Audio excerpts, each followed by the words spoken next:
Alors Einstein, qu'en penses-tu?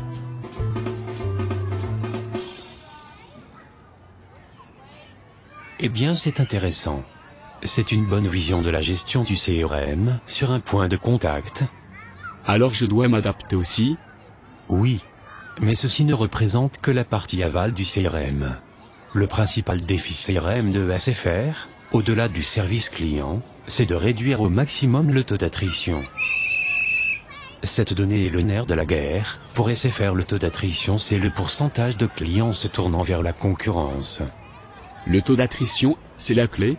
J'ai entendu dire que le service client de SFR n'était pas parmi les meilleurs. Tu crois que cela a un rapport avec leur CRM? C'est possible.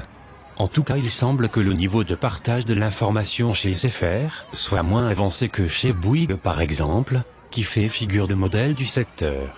Pourtant SFR a beaucoup plus d'abonnés. Oui. Dans le secteur des télécoms, il est beaucoup plus facile de récupérer un client, en faisant de la gratuité par exemple, que de le garder. Il faut voler les clients aux autres. Ce qu'il faut retenir surtout, c'est que pour SFR la mesure de l'efficacité de son CRM n'est pas forcément dans le résultat d'enquête de satisfaction, mais plutôt dans le niveau du taux d'attrition. D'accord, je comprends. En fait, la prospection est plus importante que la fidélisation, on pourrait dire. Ça tombe bien parce que faire de la prospection agressive, c'est comme faire la guerre, je sais faire. Et tu as raison. Mais pour attirer de nouveaux clients dans ce secteur, qui évolue très vite, où les cycles de vie sont très courts, tu dois remonter en amont et comme SFR maîtriser le data mining. Le data mining sert à mettre en place des analyses tendancielles qui permettent d'anticiper les mouvements du marché. Cela permet de coller aux attentes de tes clients. Oula. Du data mining? Avec mon CRM? Oui.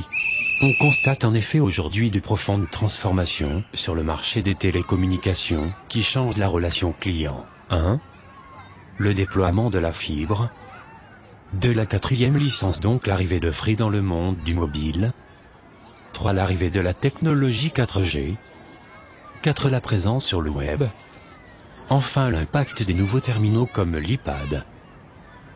Le CRM doit t'aider à anticiper ces évolutions sur la base de tes données clients pour adapter ton offre à temps. Eh bien, pas facile de faire du CRM comme chez SFR.